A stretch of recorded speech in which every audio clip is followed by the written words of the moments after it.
할렐루야, 반갑습니다. 오늘 말씀은 전도서 4장, 5장 이렇게 2장을 읽겠습니다. 전도서 4장, 5장입니다. 내가 다시 살펴보니 해안에서 온갖 학대가 자행되고 있었다. 학대하는 자들에게 권세가 있으니 학대당하는 자들의 눈물을 위로하는 사람이 없구나. 그래서 나는 말했다. 죽은 자가 살아있는 것 사람보다 행복하다. 그러나 아예 세상에 나가지 아니하며 해 아래에서 행해지는 악을 보지 않은 자가 이들보다 더 낫다. 또 살펴보니 모든 수고와 성취는 이웃에 대한 시기심에서 발생하였다. 이건 역시 바람을 잡으려는 것처럼 허무한 일이다. 어리석은 자는 풀장 끼고 지내다 굶어 죽는다고 하지만 바람을 잡고자 두 손 벌려 수고하는 것보다는 한 줌으로 만족하는 것이 더 낫다. 내가 살펴보니 해 아래 허무한 곳이 또 있었다. 어떤 사람들은 아들이나 형제도 없는 외톨이지만 끝없이 수고하며 자기 재산에 만족할 줄을 모른다. 그는 말한다. 내가 누굴 위해 이렇게 수고를 하지? 왜 나는 즐기지 못하는 걸까? 이건 역시 허무한 일이다. 왜냐하면 두 사람이 한 사람보다 나은 것은 두 사람이 힘을 합치면 더 큰 일을 할 수 있기 때문이다. 한 사람이 넘어지면 다른 사람이 일으켜준다. 그렇지만 넘어져도 일으켜줄 사람이 없는 사람은 불쌍하다. 둘이 놓으면 따뜻하다. 하지만 혼자라면 어떻게 따뜻해질 수 있을까? 혼자서는 원수에게 패하더라도 둘이라면 능히 방어할 수 있다. 세 겹으로 꼰 줄은 쉽게 끊어지지 않는 법이다.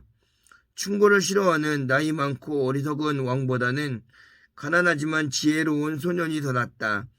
나는 그런 젊은이가 왕이 되는 것을 보았다.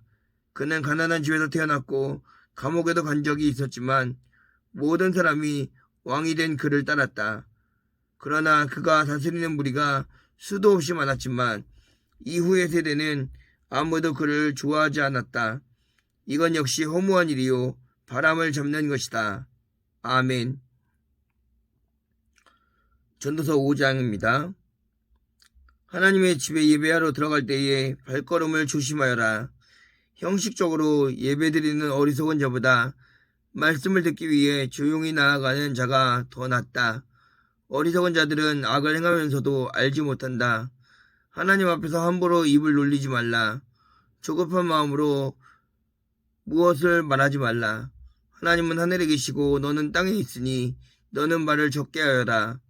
걱정이 많으면 꿈자리가 사납고 말이 많으면 어리석은 소리를 한다.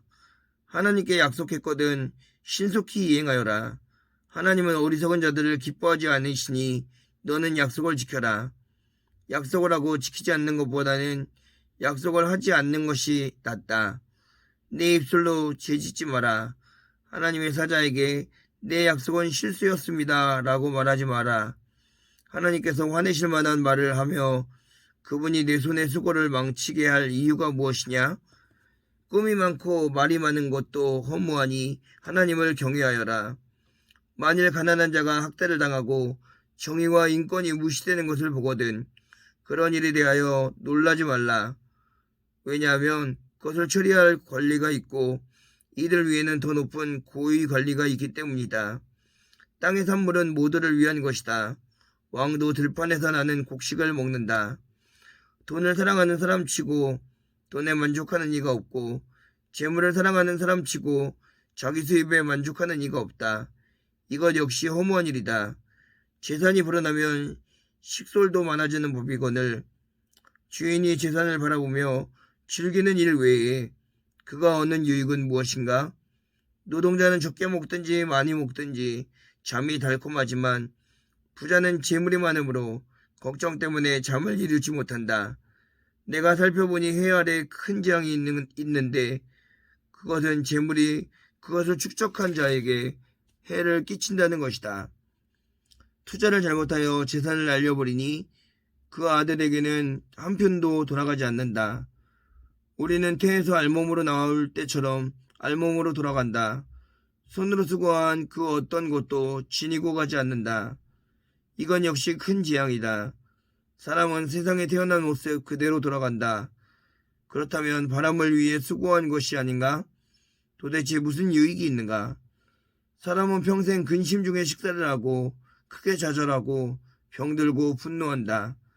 내가 관찰해 보니 하나님께서 주신 자신의 생애 동안 먹고 마시며 자신이 하는 일에서 보람을 느끼는 것이 행복이요 적절한 일이다. 그것이 인생의 몫이기 때문이다. 하나님께서 재산과 부를 주시고 또 그것들을 누리게 해주실 때 자기 몫을 받아서 자기 하는 일에 즐거워하는 것이 바로 하나님의 선물이다. 사람은 자기 삶을 심각하게 생각할 겨를이 없다. 왜냐하면 하나님께서 그의 인생이 즐거움에 빠지도록 만드시기 때문이다. 아멘. 할렐루야.